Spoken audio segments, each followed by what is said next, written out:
She was 11 years old. She heard her father shout her name. Then she never heard his voice again. For the next 20 years, she didn't just survive the jungle. She survived something far darker, the complete erasure of who she was. And the most terrifying part? The thing that kept her alive was not courage. It was not strength. It was something science still struggles to explain. This is not just survival. This is the psychology of survival. It was an ordinary morning somewhere on the frontier between Brazil and Venezuela. The year was somewhere in the early 1930s. The exact date, nobody recorded it, because on the frontier, in the deep Amazon, dates didn't matter much. What mattered was whether you ate, whether the rain came, whether the forest stayed quiet. Helena Valero was 11, maybe 12 years old. She woke up like any child wakes up. Without knowing it would be the last morning of her entire world. Her family were settlers, frontier people, the kind of people who had pushed so deep into the Amazon that they existed outside any map, outside any government, outside any help. They had built something fragile at the edge of the known world, a small life, a small shelter, surrounded by trees so thick the sunlight arrived in broken pieces. Helena didn't know the word Yanomami. She didn't know anything about the tribes that lived deeper in those trees. She knew her mother. She knew her siblings. She knew the smell of food cooking and the sound of her family moving around in morning routine. That sound is important, because the last thing she would hear from that world was it stopping. Imagine this. You are 11 years old. You are in a place with no neighbors, no road, no telephone, no town within days of walking, and suddenly the sounds you know disappear, and sounds you have never heard in your life begin. Psychologists call this threat detection freeze. When the human brain encounters a sound pattern it cannot categorize, it doesn't immediately run. It freezes. It tries to identify. It scans. This is evolutionary programming. The brain is asking, what is this? Is this danger or not? Helena froze. And in that freeze, the attack began. The raid was fast. Raids were always fast. The men who came from the trees had been watching, planning, moving through the forest for possibly days, silent, organized, purposeful. This was not random violence. In Yanomami warfare culture of that era, raids were strategic. They were about resources, about revenge cycles, about territorial expansion. Helena's family settlement was a target. When the men broke from the trees, there was screaming, there was fire, there was chaos so sudden and so total that the brain cannot process it in real time. This is another documented psychological phenomenon, acute trauma dissociation. The brain, overwhelmed by inputs it has no framework for, begins to separate the person from the experience. You watch it happening. You feel like it is not real. You feel like you are watching from somewhere slightly outside your own body. Helena ran. She ran into the trees. And here is the thing nobody talks about, the thing that makes her story not just historical, but psychologically extraordinary. She heard her father call her name, and then she never heard his voice again. She was in the trees. She was hidden. For a moment, for one terrifying, breathless moment, she believed she might survive this. She believed the worst was over. She was wrong. The worst had not started yet. They found her. The details of exactly how lost to time, but they found her. And when they did, something happened inside Helena's mind that trauma researchers have spent decades trying to understand. She didn't fight, not because she was weak, not because she gave up. but because the human brain, in moments of absolute helplessness, shifts into a survival mode that looks, from the outside, like surrender, but is actually something far more sophisticated. It is called the submission response. When the threat is too large, when escape is impossible, when the brain calculates that fighting means immediate death, it triggers a physiological shutdown of aggressive impulse. Heart rate drops, muscles stop the fight signal. The person becomes temporarily almost calm. This is not weakness. This is your brain keeping you alive by removing the behaviors that would get you killed. Helena stopped struggling, and because she stopped struggling, they kept her alive. This is the first psychological layer of her survival, and it happened before she had any conscious awareness of what was happening. Her brain saved her before her mind could even process the situation. She was marched into the jungle. Behind her, the smoke of everything she had known. Think about what it means to walk away from the only world you have ever lived in at 11 years old into a forest so dense that within 1 hour the place you came from might as well not exist. No landmarks, no path, no sound from behind, just trees and strangers and feet moving forward, because the alternative to moving forward was death. Psychologists who work with kidnapping survivors describe the first hours of captivity as a period of cognitive flooding. The brain is trying to process too many things at once. Where am I? Where are my parents? Am I going to die? What are these people? What language is that? Why is this happening? When will someone come? Is anyone coming? This flooding is exhausting. It is physically exhausting. The brain burns enormous energy in panic states, which means that after the first hours, after the crying, after the hyperventilating, after the desperate scanning for escape routes, comes a crash. A strange, heavy, terrifying calm. Helena, hours into her march through the jungle, would have hit that wall. And in that silence, in that empty space after the flooding, the mind does something remarkable. It begins to adapt. Not willingly, not consciously, but automatically. Because adaptation is what human minds do. They take in new information, they update, they find a way to function inside whatever reality they are now in. Her brain was already, without her permission, beginning to learn the new world. Days passed. They walked. She didn't know where. She didn't know how far. She was given food. She ate it, because hunger is louder than fear. And then, through the trees, she saw it, the village. And she understood she was not passing through. She was arriving. She was not killed. This is important to sit with for a moment, because when you hear this story, some part of you, some deeply conditioned part, expects the worst. She was a child, taken in a raid, in one of the most remote and violent frontiers on Earth, but she was not killed. And in the days after her arrival at the village, something shifted. She was fed. She was not harmed. She was, in whatever distorted way, being accepted. This is where Helena's psychology enters its most complex phase. Because hope is not simply a comfort. Hope is a tool the brain uses, and it is a dangerous tool because it requires the brain to invest emotionally in an outcome that may never come. Helena began to hope. She hoped someone was looking for her. She hoped her father had survived. She hoped that the settlers, the missionaries, the government, someone knew where she was and was coming. This hope was almost certainly false.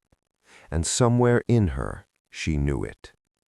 Psychologists who study long-term captives describe a phenomenon called hope maintenance, the brain's ability to keep a small protected flame of belief alive, even when all rational evidence suggests the flame should go out.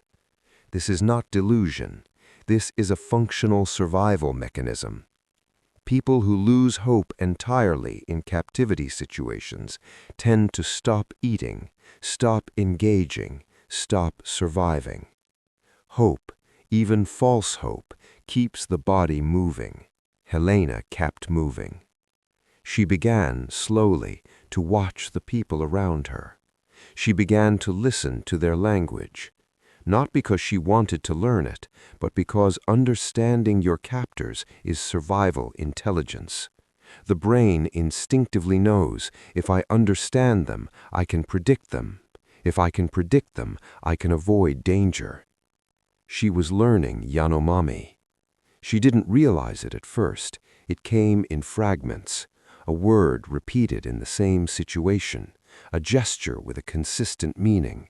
The brain assembles pattern from chaos. It cannot help itself. This is what human cognition does. And as the language came, something terrifying happened. The village became real. There was a moment, she described it later, when she understood a full sentence for the first time, a sentence spoken between two men near the fire.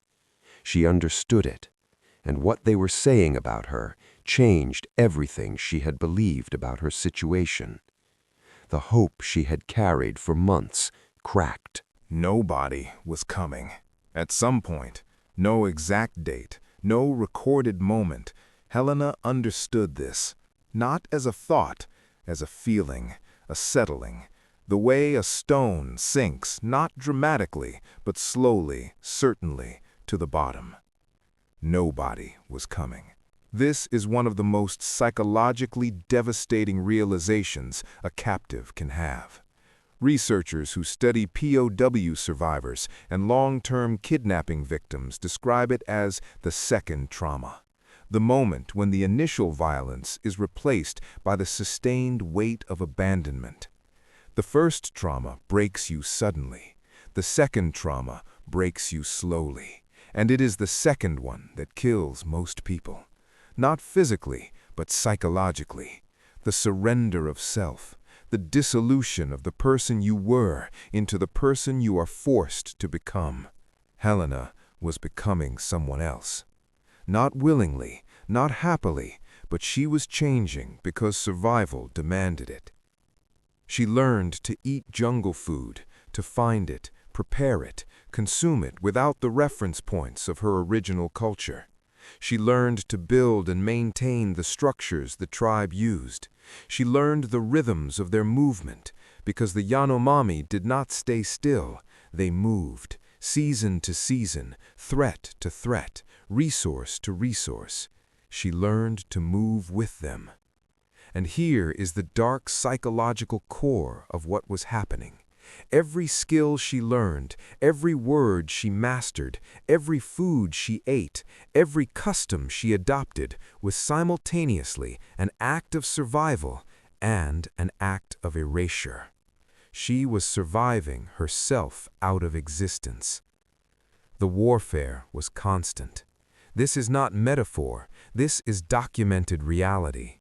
The Yanomami communities of this era existed inside cycles of raid and counter-raid, violence and revenge that never fully stopped. Villages that were allies one season could be enemies the next. A death required a death in response. The violence was structural, built into the culture, the way laws are built into other societies. Helena lived inside this.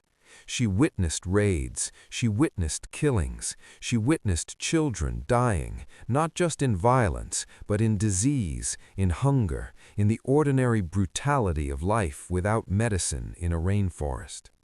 She lived in a state that psychology now identifies as chronic threat exposure syndrome, a condition where the nervous system, bombarded by repeated threat without resolution, begins to rewire itself.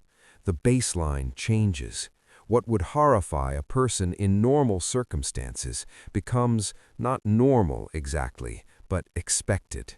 The brain adapts to survive the unadaptable. Her fear didn't disappear. It just changed shape. It became background, wallpaper, the permanent texture of every single day. She was given in marriage. She did not choose this. She had no framework to resist it. This was the final signal, if she had been waiting for one, that she was no longer a captive passing through. She was a member of this world now. And yet, somewhere, in a place the jungle had not yet reached, she remembered. She remembered.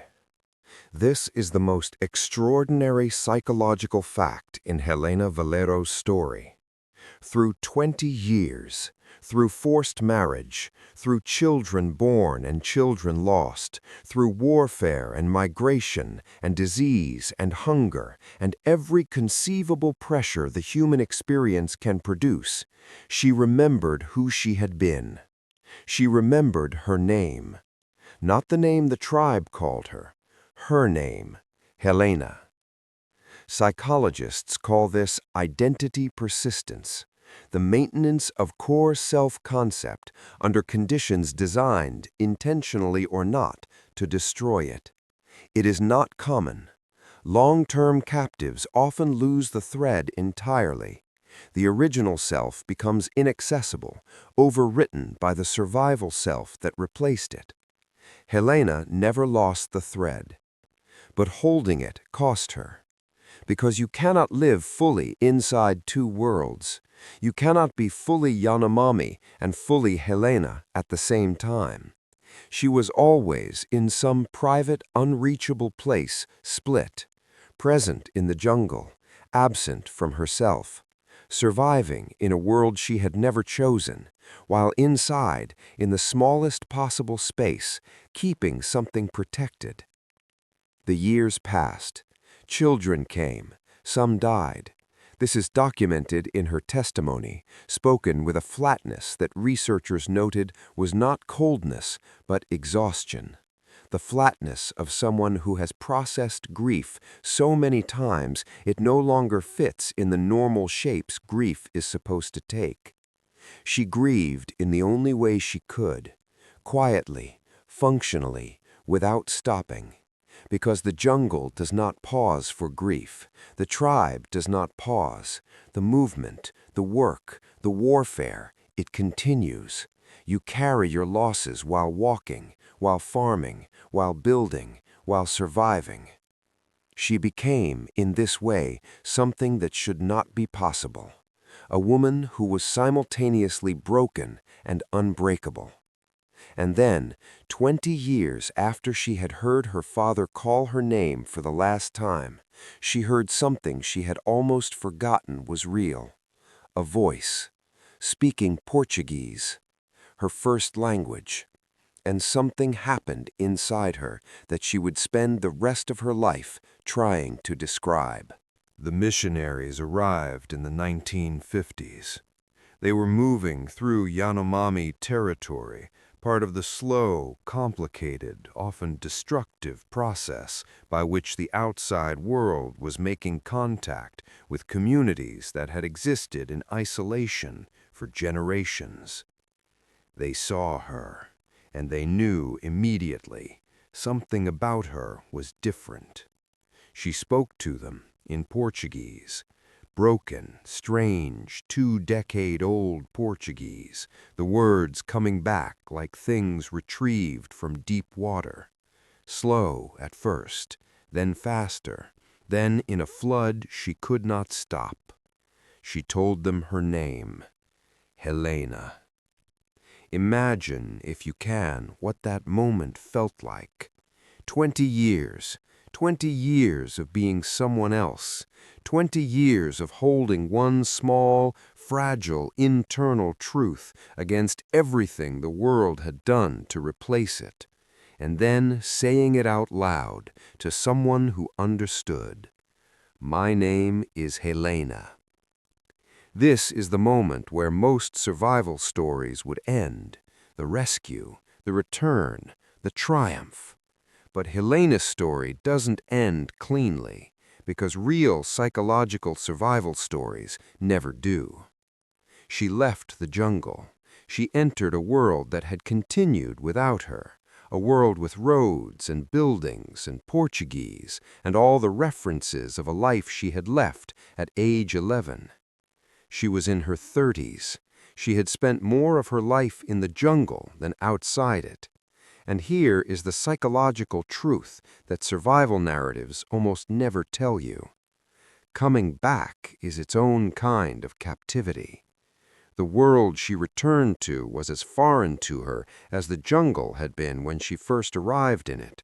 She had no framework for it. She had no social network. She had no skills that translated. She had children who belonged to a world she had left behind, and she had left them behind too, because the missionaries took her out of the jungle and the children stayed. She lost them again. Different jungle, same loss. The grief she had learned to carry quietly, she carried it here too, into towns, into interviews, into the testimony she gave to anthropologist Ettore Bioca, which became one of the most important first-hand accounts of Amazonian tribal life ever recorded. She spoke for hours, days, describing what she had seen, what she had lived. And in those interviews, recorded and published as Yanomama, something remarkable happened.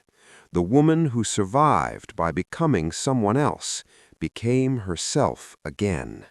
Through testimony, through the act of telling, through the ancient human technology of narrative, she put herself back together with words. Helena Valero died in 1996.